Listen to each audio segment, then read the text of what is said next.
다 함께 한번 기도하겠습니다. 하나님 감사합니다.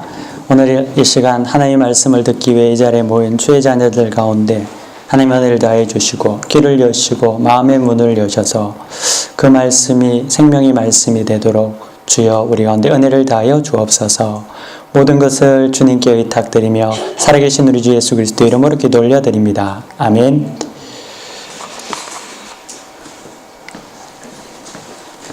어떻게 한 주간 다들 잘 지내셨어요? 얼굴을 보니까 전쟁을 치르고 오신 분들 같이. 그래도 전쟁을 치르고 돌아올 집이 있으니까 감사하지 않습니까?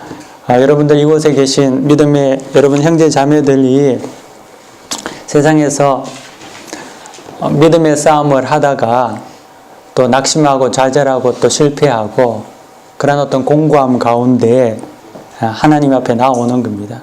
그때 여러분들이 이곳에 계신 여러분들이 같은 믿음의 동지고 전우들입니다.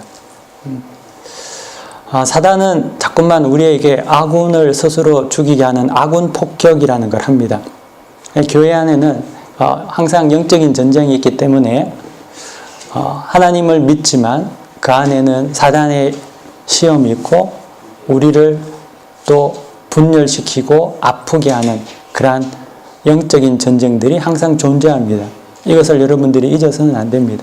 그렇기 때문에 세상에서 믿음의 싸움을 살다가 교회에 온다 하더라도 진정 교회 안에서 평안을 누려야 함에도 불구하고 누리지 못하고 상처받고 고통당하고 그러므로 힘을 얻지 못하는 그러한 일들이 많은 곳에서 비일비재하게 일어난다는 사실을 우리는 망각해서는 안 된다는 거죠. 이곳에 있는 여러분들은 모두가 주 안에서 한 몸이 된 군사들입니다.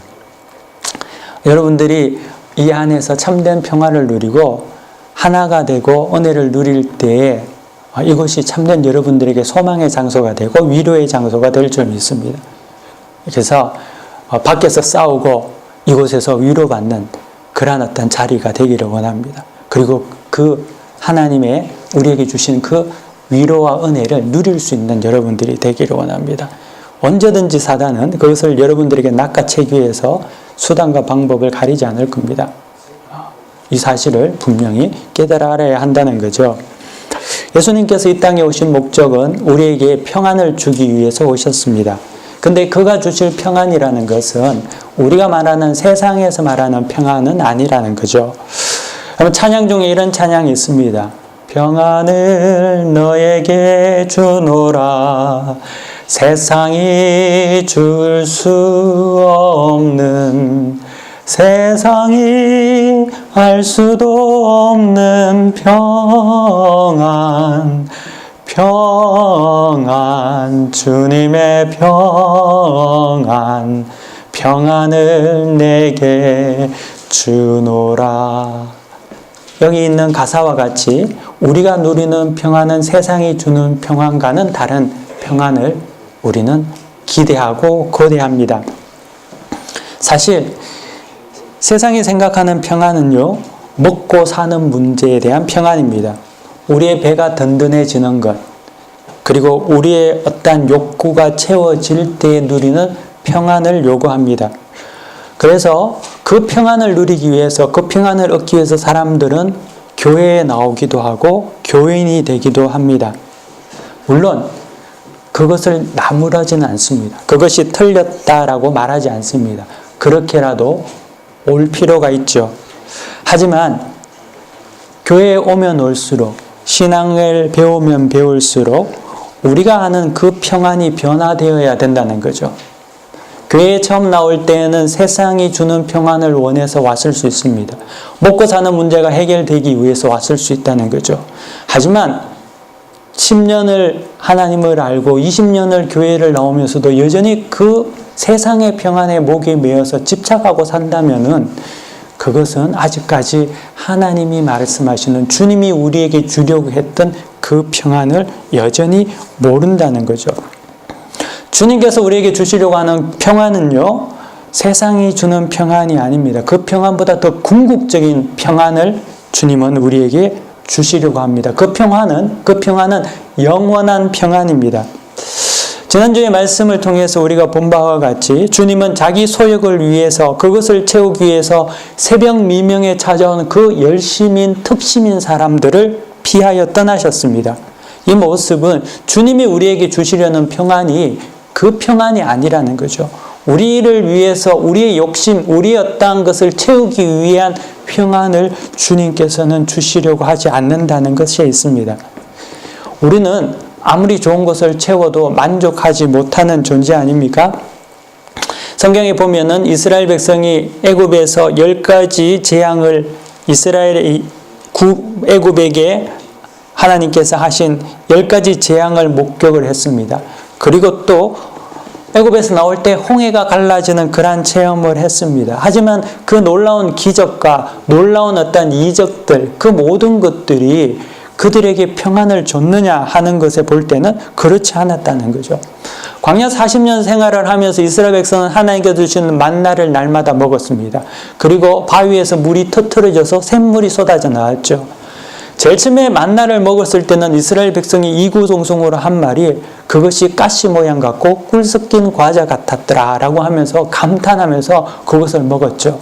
하지만 그것이 1년, 2년, 3년, 10년이 지나니까 나중에 이스라엘 백성이 하는 말이 입에 텁텁한 무엇이었다라고 이야기를 하고 있다는 겁니다.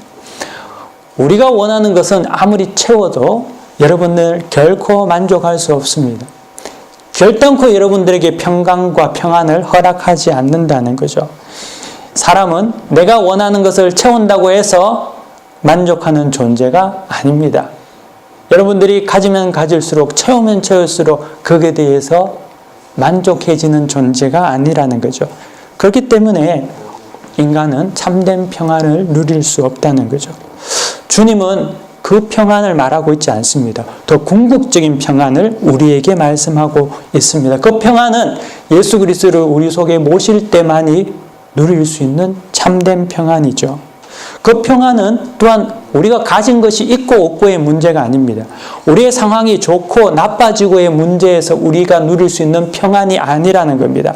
그 평안은 능력이며 참된 평안이며 우리에게 어떠한 상황과 조건 속에서도 온전함을 유지하는 평안이라는 거죠. 생각해 보십시오. 여러분 먹고 사는 문제 100년 여러분들 잘 먹고 잘 살면은 평안을 누릴 수 있을는지 모릅니다. 하지만 100년 동안 여러분들이 아무리 많은 것을 채우고 있다 하더라도 그 속에 항상 평안을 누릴 수 있을까요? 그렇지 않습니다. 많은 것을 가지면 가질수록 평안이 있는 것이 아니라 불안이 오죠. 두려움이 생긴다는 거죠. 하지만 주님께서 주시는 평안은 100년짜리가 아니라는 겁니다. 이 평안은 영원한 평안입니다. 이 땅에서 누릴 수 없는 평안이라는 거죠. 누구도 빼앗을 수 없는 영원한 평안. 이 평안을 하나님은 우리에게 주기를 원한다는 거죠. 그 평안을 여러분 소유하십시오. 교회에 올 때 그 평안을 사모하시고 오시기를 바랍니다. 전쟁터와 같은 세상에서 싸우면서 찌그러져서 교회에 앉아 있어도 찬송이 안 나오고 말씀을 들으려고 해도 가슴이 답답하고 사람을 봐도 반갑지가 않다면 그것은 분명히 평안을 잃어버린 거죠. 우리의 평안이 뭔가 잘못되어 있다는 거죠. 바뀌어야 되는 거죠. 그래서 주님은 우리에게 그런 세상의 평안이 아니라 우리의 눈을 여시고 우리의 마음을 여시고 우리의 길을 여셔서 세상이 줄 수 없는 평안, 이 평안을 우리에게 주기를 원합니다. 만약에 이것이 아니면 다른 평안을 원하고 있다면 마치 바다에 난파선에서 떨어져 나와서 뗏목 위에서 떼약빛 아래에서 물이 없고 그 목을 축식이기 위해서 소금물을 퍼먹는 것 같이 아무리 마셔도 목마른 그러한 어떠한 삶만이 우리에게 반복될 뿐이라는 거죠. 성경에 보면은요, 누가복음 2장 14절에는 이렇게 말합니다. 지극히 높은 곳에는 하나님의 영광이요, 땅에서는 하나님이 기뻐하시는 사람들 중에 평화로다. 하나님이 기뻐하시는 사람들 중에 평화라는 것은 이 평화는 모든 사람이 누릴 수 있는 평화가 아니라는 겁니다. 성경은 분명히 하나님이 기뻐하시는 사람들 중에 평화라고 합니다. 그 평화는 이 진리, 예수 그리스도의 평안을 누린 자들이 누릴 수 있는 기쁨의 평화인 거죠. 여러분, 그 평화를 소유할 수 있습니까? 이 땅에 주님께서 오신 그 목적, 우리에게 주시기로 했던 그 기쁨, 평안, 성탄이 다가오는 이 대림절 4번째 주일에 여러분들이 그 평안을 다시금 회복하시기를 바랍니다. 오늘 성경 본문을 여러분 한번 보시기 바랍니다.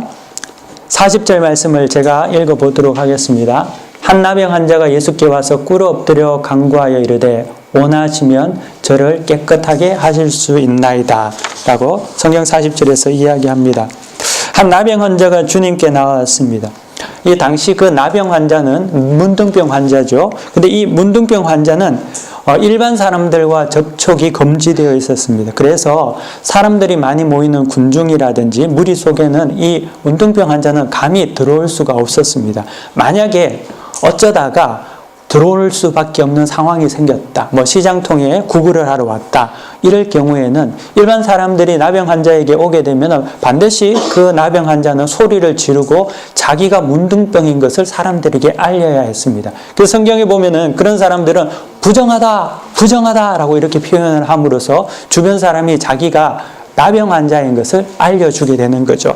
만약에 그렇지 않다면은, 그렇게 하지 않았다면 다른 사람이 접촉을 한다든가 이런 문제가 생겼을 때에는 그는 도로에 맞아 죽어도 할 말이 없는 그러한 어떤 사람이었습니다.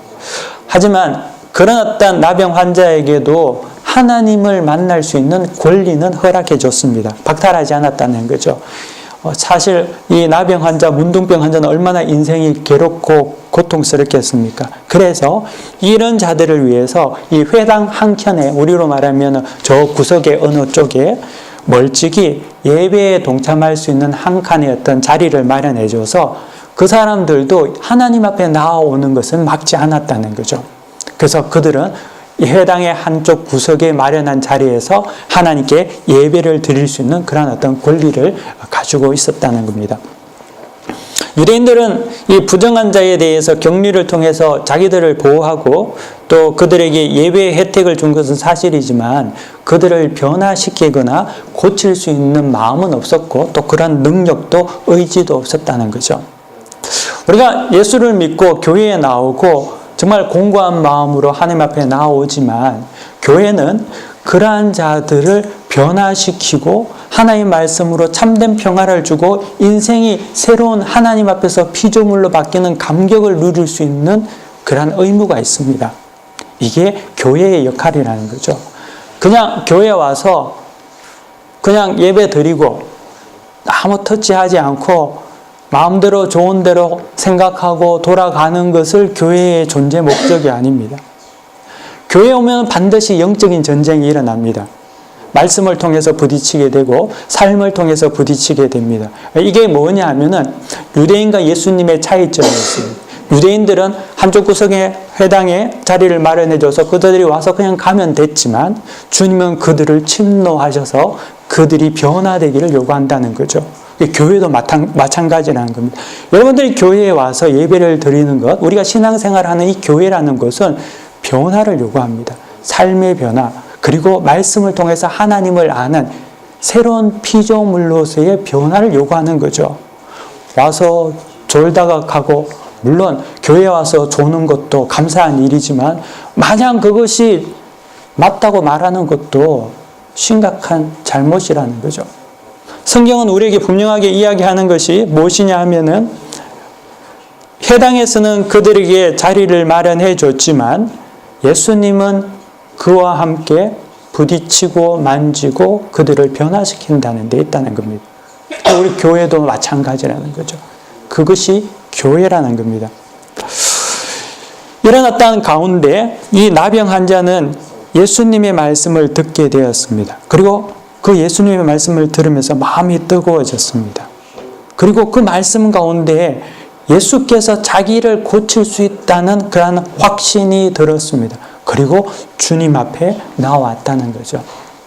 오늘 저는 우리 프로린 형제가 찬양 부르는데 굉장히 갑자기 마음이 뜨거워졌습니다. 여러분도 그런 어떤 마음의 뜨거움이 있었습니까? 그 나병 환자도 그랬다는 거죠. 여러분 한번 나병 환자의 어떤 입장에서 한번 생각해 보시기를 바랍니다. 나병 환자는요, 지금 여러분과 이렇게 앉아 있는데 구석에 앉아 있습니다. 근데 주님의 말씀을 들을 때 그 마음속에 무엇인가 뜨거움이 일어났습니다. 그리고 주님 앞에 나아가야 하겠다는 결단이 생긴 거죠. 여러분, 하나님의 말씀을 듣는 이 예배실에서, 이 강단에서 말씀이 선포될 때 여러분 속에 그런 어떤 뜨거움이 일어납니까? 하나님의 말씀이 내 속에 부딪히는 어떤 역사가 일어납니까? 이것이 우리에게 필요한 것이죠. 그냥 예배 드리는데 말씀을 들어도 냉랭하게 그지없고, 그리고 설교를 들어도 설교가 무슨 말인지 하나도 이해가 안 되고, 또 설교를 판단하고 자기의 생각하고 어긋나면은 언제든지 그 말씀에 대해서 대적하고 받아치고 이렇게 된다면은 하나님의 은혜가 임하지 않는 겁니다. 하나님의 역사가 이루어지지 않는다는 거죠. 본문에서 유의할 점은 이 나병 환자가 자기 자신에 대해서 예수님께 이렇게 이야기할 때 이렇게 이야기합니다. 이르시되 원하시면 저를 깨끗하게 하실 수 있나이다 라고 이야기합니다. 근데 이게 깨끗하게 해주실 수 있습니다, 하실 수 있습니다 라는 이 단어가 보편적으로 아픈 사람, 병자를 고치는 데 있어서 이 고치다라는 동사는 데라피오라는 헬라어 동사를 사용합니다. 병을 고친다든지 사람이 치료받는 것을 데라피오라는 단어를 사용하는데, 오늘 본문 40절에 나오는 깨끗하게 하다라는 이 깨끗하다라는 동사를 데라피오를 사용하지 않고 카타리조라는 동사를 사용하는데 눈여겨볼 필요가 있다는 거죠. 이 카타리조라는 이 단어는 어떠한 단어이냐면은 이 육신의 더러움이라든지 병을 치료하는 데 사용하는 동사이기도 하지만, 동시에 더 나아가서 이 카타리조라는 동사는 종교적, 제의적, 도덕적 정결에 대해서 이야기하는, 말하는 의미로 사용될 때 더 빈번히 쓰여지는 동사라는 겁니다. 사도행전 15장에 보면은 예루살렘 공의회에 대한 사건이 기록되어 있습니다. 이 바울과 바나바가 안디옥 교회의 파송을 받아서 1차 전도 여행을 가게 됩니다. 1차 전도 여행 가운데 그들이 이방인들을 만나고 이방인들에게 복음을 전했을 때 그곳에서 하나님의 놀라운 역사가 일어나고 이방인들이 예수를 믿음으로 회심하는, 그리고 구원의 역사가 일어나게 됩니다. 그리고 바울과 바나바는 이 사실을 예루살렘 본교회에 알려주게 됩니다. 그러니까 이 예루살렘 교회에서도 깜짝 놀랐죠. 이방인들이 하나님을 믿어 구원을 받는다는 것 자체에 대해서, 이에 대한 어떤, 한편으로는 좋았지만 또 한편으로는 자기들이 이때까지 믿어왔던 율법과는 달랐다는 거죠. 왜냐하면 구원은 유대인에게 나는 거고 율법은 하나님께서 이스라엘 민족에게 주신 것인데 어떻게 이방인들이 구원을 받을 수 있나 하는 문제에 대한 어떤 그런 고민이 있었다는 겁니다. 그래서 1차 전도 여행을 마치고 난 이후에 바울과 바나바는 예루살렘에 모여서 그곳에서 제자들과 사도들과 그리고 그곳의 교회의 지도자들과 함께 만나서 이 문제에 대해서 논의하게 됩니다. 하나님께서 이방인의 문을 여셔서 복음을 전했다는 사실을 증거했습니다. 사람들이 기뻐했습니다. 하지만 한편에서는 어떠한 사람들은 그들 또한, 이방인들 또한 할례를 받고 율법을 지켜야 한다는 그러한 어떤 주장이 일어났고, 또 한편에서는 바울과 바나바를 비롯해서 구원은 믿음으로 말미암아, 예수를 믿음으로 말미암아 얻는 것이라는 이러한 어떤 두 부류의 팽팽한 긴장들이 나타나게 된 거죠. 그때 이런 어떤 팽팽한 주장 가운데, 이런 어떤 갈등 가운데 예수님의 수제자인 베드로가 일어나서 하나의 어떤 고백과 더불어 자기의 견해를 표출을 하게 됩니다. 근데 이때 베드로가 어떤 이야기를 하면은요, 먼저 베드로의 이야기 전에 우리가 한번 생각해 봐야 될 때 베드로의 경험을 먼저 볼 필요가 있는데요. 여러분 성경 가지고 계시면은 사도행전 10장을 한번 펴보시기를 바랍니다.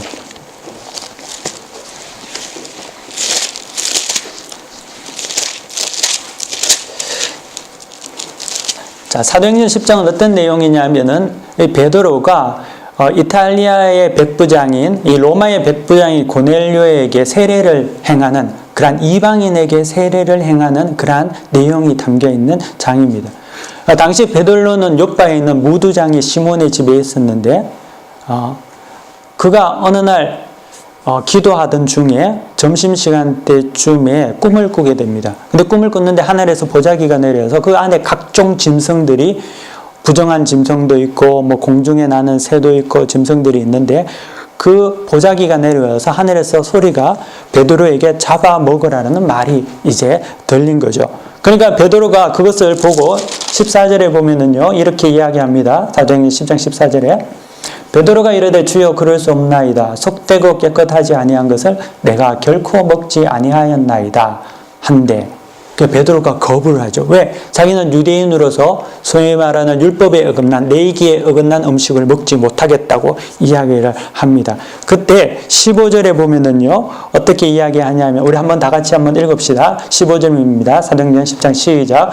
또 두 번째 소리가 있으되 하나님께서 깨끗하게 하신 것을 내가 속되다 하지 말라 하더라. 아멘. 자, 여기서 하늘에서 소리가 있는데요, 하나님께서 어떻게 말씀하시냐면은, 하나님께서 깨끗하게 하신 것을 내가 속되다 하지 말라라고 이야기를 합니다. 근데 여기서 지금 사용하는 동사인 깨끗하다라는 동사가 어떤 동사냐 하면은 카다리조라는 동사를 사용하고 있다는 데 있습니다.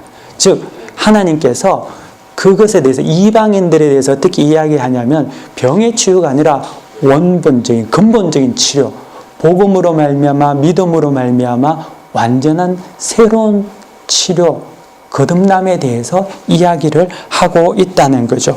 그래서 이 죄사함에 대해서 말할 때, 육신의 더러운 것을 넘어서 근본적인 치료에 대해서 이야기할 때 이 동사에 카다리조라는 동사를 사용했다는 거죠. 그래서 이 사도행전 10장의 이 베드로의 경험은 15장에 오늘 제가 방금 말씀드렸던 예루살렘 공의회에서 베드로가 이렇게 말하게 됩니다. 사도행전 15장 7절 여러분 한번 보십시오. 사도행전 15장 7절. 자, 제가 한번 읽어보겠습니다. 여러분 눈으로 따라 읽으시면 되겠습니다.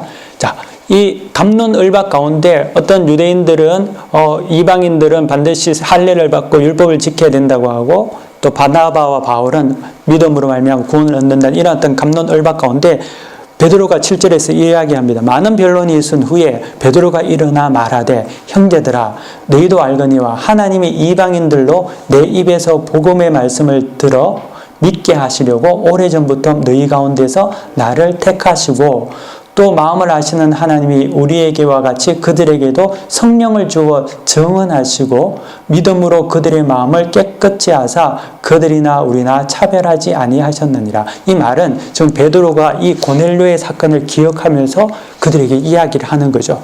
자, 그러므로 말미암아 이 예루살렘 공의회에서는 베드로의 의견을 듣고 모두가 이방인들 또한 예수 그리스도를 믿음으로 말미암아 함께 된 제자라는 것을 인정하게 되는 역사적인 계기가 이루어지죠.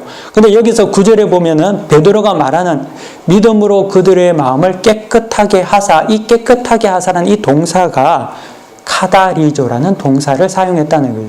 그래서 이 카다리조라는 이 깨끗하게 하다는 말은 그냥 질병을 치료하는 육신의 어떤 깨끗함이 아니라 소위 말하는 근본적인 치료, 하나님께서 하시는 죄사함의 영적인 문제를 말하고 있다는 것을 볼 수가 있습니다. 그래서 본문으로 우리가 다시 돌아가 보면은요, 지금 마가복음 2장에 보면은 이 문둥병 환자가요, 예수님에게 말하는 것이 저를 깨끗하게 하실 수 있습니다라는 말이 육신의 질병을 깨끗하게 해주십시오라는 의미를 지금 넘어섰다는 것을 성경 본문을 통해서 우리가 알 수 있죠. 이게 무슨 말을 하고 있냐면, 이 나병 환자는 육신의 질병을 고치는 그 문제보다 자신의 심령의 공고한 문제에 대해서 지금 이야기를 하고 있는 겁니다.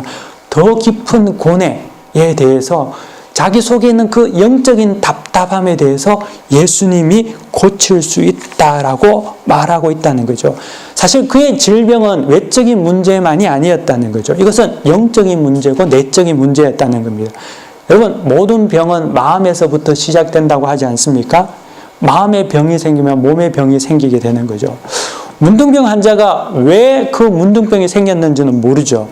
하지만 그는 그 문둥병을 어떻게 이해했냐면 자기 자신의 내면의 문제와 하나님과의 관계의 실패에서 이루어졌다고 이해를 했던 것이 분명합니다. 그렇기 때문에 주님 앞에 나와서 자기의 내면에 대한 깨끗게 하실 수 있음을 말했다는 거죠.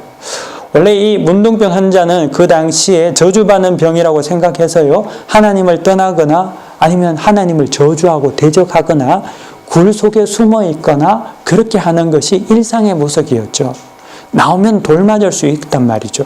그런데 이 문둥병 환자가 지금 회당 한 구석에 하나님의 말씀을 들으러 나왔다는 그 자체의 모습만 보더라도 그는 그의 병이 단지 육신의 병이 아니라 영적인 공고함을 가지고 하나님의 말씀을 사모하며 간절함을 가지고 왔던 자였다는 겁니다. 그는 갈급했다는 거죠. 이 문제에 대해서 갈급해 있었다는 거죠. 해결하기를 원했다는 거죠. 성경에 이런 사람이 많이 있습니다. 누구냐? 요한복음에 보면 니고데모가 그러했습니다. 니고데모는 비록 선생이었지만, 랍비였지만 그 속에 영적인 문제를 가지고 갈급해하고 괴로워했습니다. 해결함을 받고 싶었다는 거죠.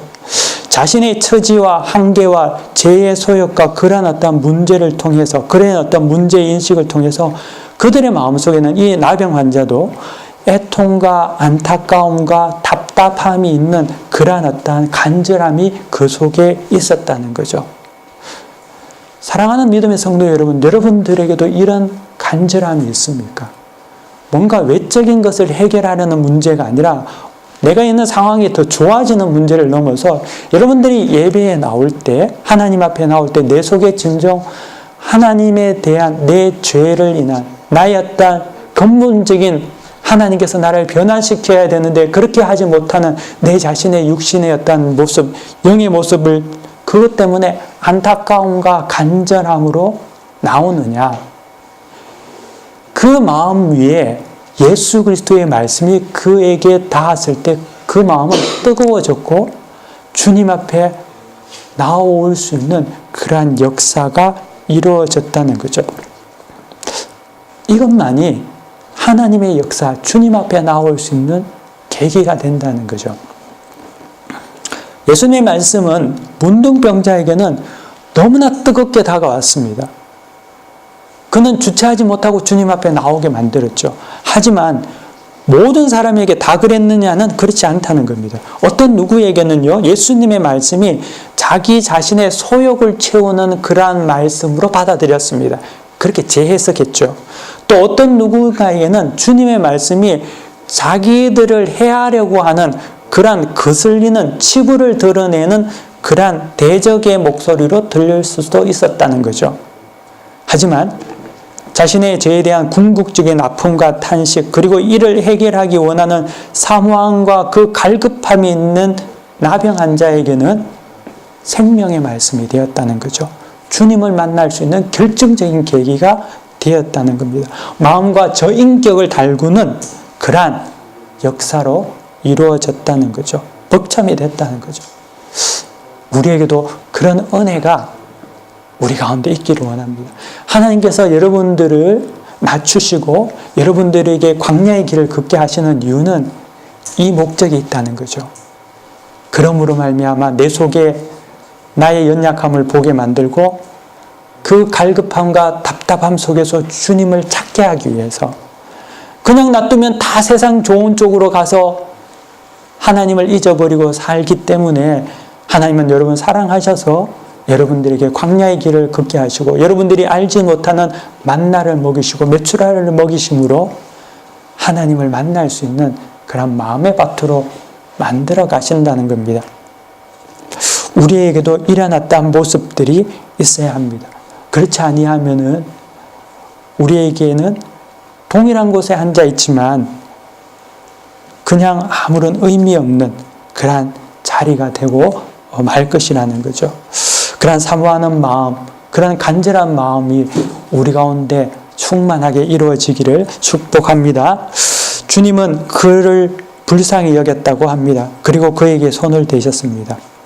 예수님께서 이 부정한 문둥병자에게 손을 내밀어 그의 몸을 맞추셨는데요. 근데 이것은 모세의 법에 의하면은 그 사람의 부정이 나에게 옮겨오는 부정을 초래하는 그러한 일이었습니다. 사실 유대인의 의식법에 의하면 문둥병자가 어느 일반 집에 들어가면 그 집안의 모든 것이 불결해집니다. 그래서 그것을 정하게 하는 다시금 제사도 하고 의식법을 치료해야 했습니다. 근데 주님은 그 문둥병자가 전염성이 있는지 없는지는 모르지만 그를 직접 만지시고 손을 대셨다는 거죠. 주님은 그 문둥병자를 긍휼히 여기셨습니다. 그리고 그에게 손을 대셨다는 거죠. 예수님께서 그 문둥병자를 긍휼히 여기신 그 모습은 우리에게도 동일하게 우리가 배워야 하는 모습인데요. 우리는 누구에게, 우리가 어떻게 하나님 앞에 긍휼함을 얻느냐를 여기서 볼 수가 있습니다. 주님은 하나님의 말씀, 하나님에게 간절한 사모함과 나아가기를 원하며 그 가운데서 고군분투하며 구석에서라도 앉아서 하나님의 음성을 듣기를 사모했던 그를 긍휼히 여겼습니다. 우리가 생각하면 긍휼은 내가 뭔가를 많이 누리고 내 뜻대로 안 돼서 원망하고 분노하고 실패하고 좌절해서 하나님 앞에 억지로 떼쓰면서 매달릴 때에 주님께서 긍휼히 여기신 것이 아니라는 거죠. 우리는 자꾸만 긍휼이라고 이야기하면은 뭔가 떼쓰고 안 되는 것을 내가 원하는 것을 우기다가 그 가운데 지치고 낙심해서 좌절해 있으면은 하나님이 불쌍히 여겨서 긍휼히 여긴다고 생각하는데 그것이 아니라 주님이 긍휼히 여기신 대상은 나병 환자와 같이 그 자신의 고난 가운데 그 문제가 나의 연약함과 죄에서부터 비롯되었다는 것을 깨닫고 해결할 수 없는 그 자신의 나약함 속에서 하나님만 바라보며 찾아온 그를 불쌍히 여겼다는 겁니다. 우리에게도 그런 긍휼함이 있어야죠. 그리고 하나님은 그 긍휼하심으로 나병 환자를 치료하셨다는 거죠. 이것이 주님이 그를 불쌍히 여긴, 긍휼히 여긴 모습이셨다는 겁니다. 주님은 그를 불쌍히 여겼는데요. 그렇지만 또 우리가 생각하기에는 주님이 그를 불쌍히 여겼으니까 얼마나 잘 됐을까 하면 좋겠지만 또 그렇지도 않습니다. 성경을 한번 보시기 바랍니다. 42절에 보면은요, 주님이 그를 치료하시고 곧 나병이 그 사람에게서 떠나가고 깨끗하여진지라 곧 보내시며 엄히 경고하사 이르시되 삼가 아무에게도 아무 말도 하지 말고 가서 내 몸을 제사장에게 보이고 내가 깨끗하게 되었으니 모세가 명한 것을 드려 그들에게 입증하라 하셨더라. 그러나 그 사람이 나가서 이 일을 많이 전파하여 널리 퍼지게 하니 그러므로 예수께서 다시는 드러나게 동네에 들어가지 못하시고 오직 바깥 한적한 곳에 계셨으나 사방에서 사람들이 그에게 나오더라 라고 말합니다. 주님은 그를 치료하시고 은혜를 베풀었지만 사실 그에 대한 반응은, 화답은 주님이 원하시는 것과는 전혀 다르게 이루어졌습니다. 그래서 우리가 이걸 통해서 또 배웁니다. 우리가 긍휼을 베푸나 긍휼에 대한 보상은 언제나 우리가 생각하는 대로 오지 않는다는 것을 우리는 볼 수 있습니다. 여러분, 은혜를 베풀지만 배신당할 수 있습니다. 긍휼을 베풀지만 도리어 손해볼 수 있습니다. 그러므로 여기 계신 분들은, 우리는 누군가에게 긍휼을 베풀 때 기대하지 마시고 그냥 베풀 수 있는 그러한 여러분들의 넉넉함이 있기를 원합니다. 그냥 베푸는 것으로 끝나십시오.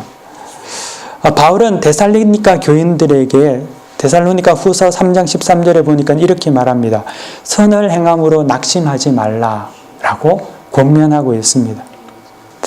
왜 바울이 데살로니가 교인에게 선을 행함으로 낙심하지 말라라고 했을까 궁금해서 성경을 찾아봤습니다. 데살로니가에서 어떤 일이 생겼는지. 그러니까 성경 사도행전 17장에 보니까 데살로니가에서 일어난 일들이 적혀져 있었는데요. 이 바울이 마게도냐의 첫 성인 빌립보에서 복음을 전하다가 감옥에 갇혀서 매를 맞고 감옥에서 밤을 지새게 됩니다. 그때 그곳에서 찬양을 부르고 기도할 때 옥문이 열리고 그리고 하나님의 은혜가 임해서 그곳에 있던 간수들이 예수를 믿는 그런 놀라운 역사가 이루어지죠. 우리가 잘 아는 주 예수를 믿으라 그러면 너와 내 집이 구원을 얻으리라 한 곳이 그것이 빌립보 감옥이었습니다. 근데 바울이 그곳에서 더 이상 있을 수가 없어서 그 다음 도시로 옮겨간 곳이 데살로니가라는 도시였습니다. 근데 이 데살로니가에 가서 한 3주가량을 회당에서 복음을 전했습니다. 근데 그 데살로니가는 이방인들이 많이 있었던 곳이었는데 그곳에서 바울이 복음을 전하니까 적지 않은 헬라인의 무리와 또한 귀부인들이 바울의 설교를 듣고 회심하는 역사가 이루어졌습니다. 하지만 문제는 이 회심하는 역사 가운데 유대인들이 이를 보고 분노를 일으키고 시기하여서 그 데살로니가에 있는 깡패를 직접 고용을 해서 바울을 잡으러 다닙니다. 근데 그때 바울이 어디에 있었냐 하면은 야손이라는 사람의 집에 거하게 되었는데요. 이 깡패를 대동한 유대인들이 야손의 집에 밤에 침입해서 바울을 잡으려고 난동을 피우게 되는 거죠. 근데 바울이 그 야손의 집에 없자 그 바울을 데리고 있었던 야손이라는 사람을 끄질고 가서 고소하는 일이 벌어지게 됩니다. 이로 인해서 바울이 더 이상 데살로니가에서 있지 못하고 베레아로 피신하게 되는 그러한 사건이 사도행전 17장에 적혀 있습니다. 근데 이 야손이라는 사람이 보면은요, 이 야손이라는 이름은 헬라식 이름인데 히브리식 이름은 예수아라고 불립니다. 예수. 다시 말하면 구원. 예수를 말하고 있죠. 여호수아를 말한 예수아입니다. 야손은 바울과 실라가 복음을 전하면서 어려움을 당는 것을 보고 긍휼히 여겨서 그를 자기 집에 영접을 했습니다. 그리고 피신시켜주고 도움을 줬죠. 근데 도리어 그 일로 말미암아 사람들이 깡패들이 자기 집에 쳐들어오게 되고요. 그리고 자기는 또 어쩔 수 없이 도움을 주다가 감옥에 갈 형편까지 차게 돼서 보석금을 주고 나오게 되는 그러한 신세가 되고 말았습니다. 바울은 이것을 기억하고 있었다는 거죠. 데살로니가 성도들에게 편지를 쓸 때 선을 행하다가 낙심하지 말라. 이는 분명히 야손을 염두에 두고 했던 말임이 분명합니다. 왜냐하면 야손은 그냥 바울을 돕기 원했지만 그 도운 선을 통해서 그에게는 너무나 많은 어려움이 닥쳤기 때문이죠. 여러분, 우리는 어떨까요? 누군가에게 선을 베풀고 도움을 줬는데 나에게 좋은 것이 오기는 그냥 고소당하고 벌금 맞고 문제가 생기고 내가 손해를 보게 되면은 우리는 재수없다. 괜히 해가지고 다음부터는 절대 그러지 않아야지. 이런 마음이 들지 않겠습니까?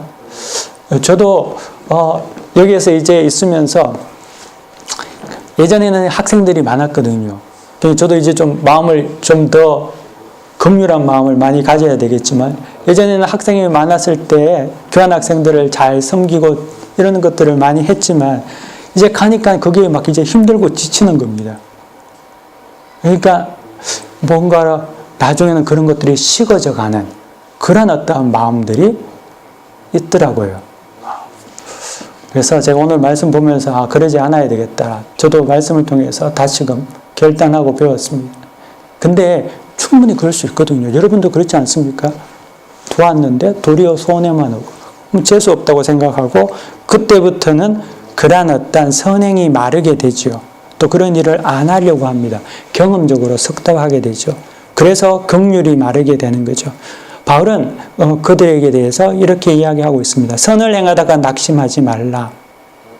선을 행하다가 낙심하지 말라. 여러분도 선을 행하다가 낙심하지 마십시오.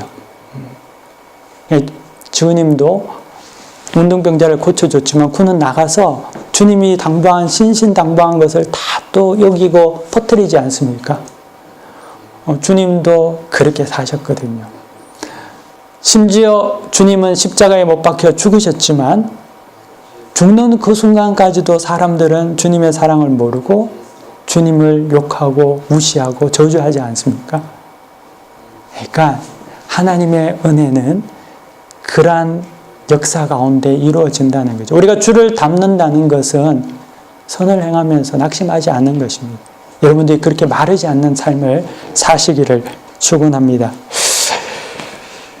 43절 한번 보시면은요, 이제 주님께서 경고하시고 이제 했는데, 왜 주님께서는 그 문둥병자에게 엄히 경고를 했을까? 이 마가는 이 독특한 표현을 통해서 굉장히 강하게 예수님께서 말씀하셨다는 것을 보여주고 있습니다. 왜 그 일을 말하지 말라고 했을까? 치료하는 것을. 우리 같으면은 좋은 일하고 선한 일하면 자꾸만 매스컴에 타기를 바라고 뭔가 나타내기를 원하는데, 주님은 그렇게 하지 말라고 하시죠. 왜냐하면은 첫 번째는 아직까지 주님의 때가 되지 않았기 때문이죠. 주님께서는 복음을 전하시고 제자를 훈련시키는 데에 공생애의 기간이 필요하셨습니다. 공생의 기간 동안 그 3년의 기간을 통해서 제자들이 함께 있으며 말씀을 배우고 주님을 알고 훈련받고 양육되는 그런 어떠한 시간이 필요했습니다.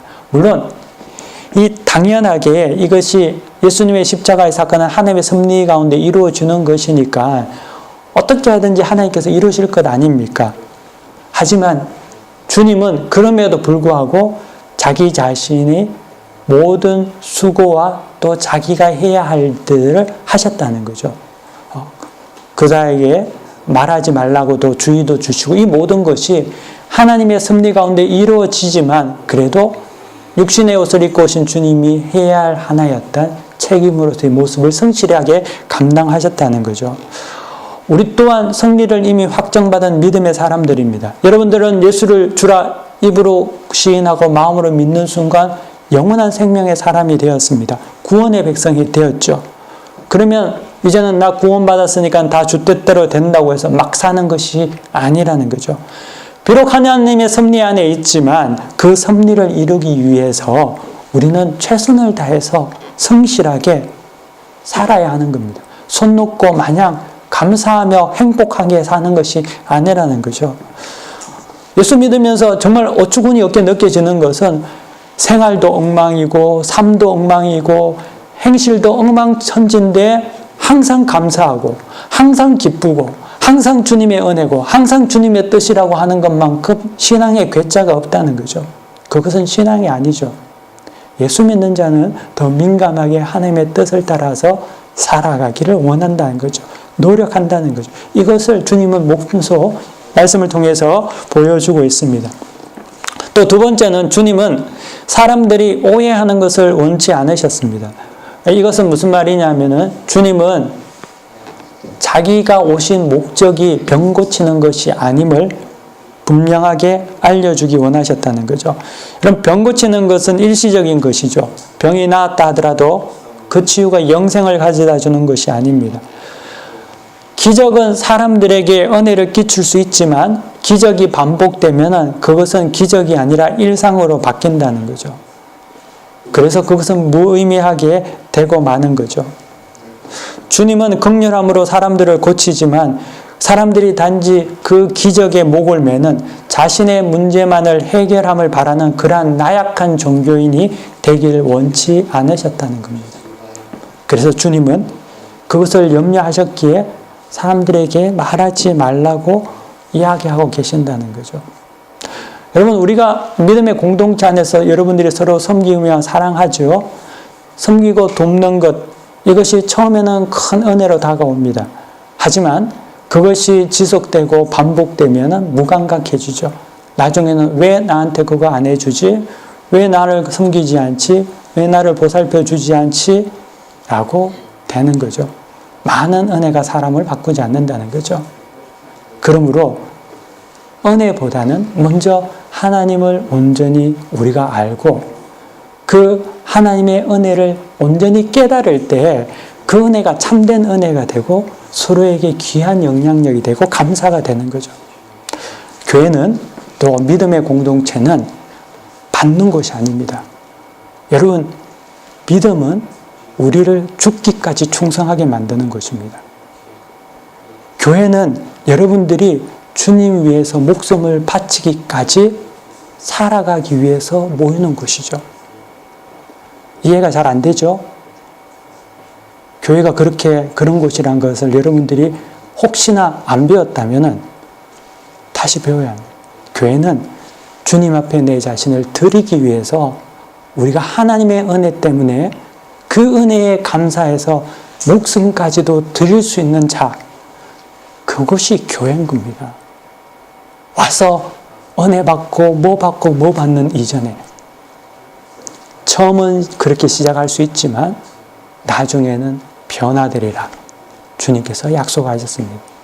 저는 이곳에 있는 여러분들이 먼저 그런 자들이 되어서 그 위에 따라오는 하나님의 약속들을 다 누릴 수 있는 그런 믿음의 성도들이 되기를 간절히 축원합니다.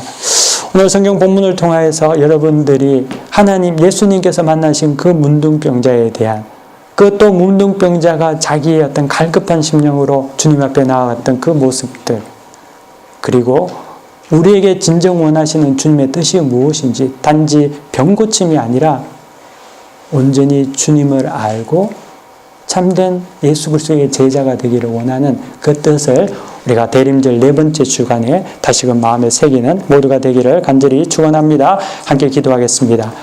하나님 감사합니다. 오늘 말씀을 통하여서 우리에게 주신 하나님의 뜻을 우리가 다시금 마음에 새기고 또 묵상하게 하여 주시고 이를 통하여서 우리의 믿음이 다시금 세워지고 자라고 성장하는 우리 모두가 되게 축복하여 주옵소서.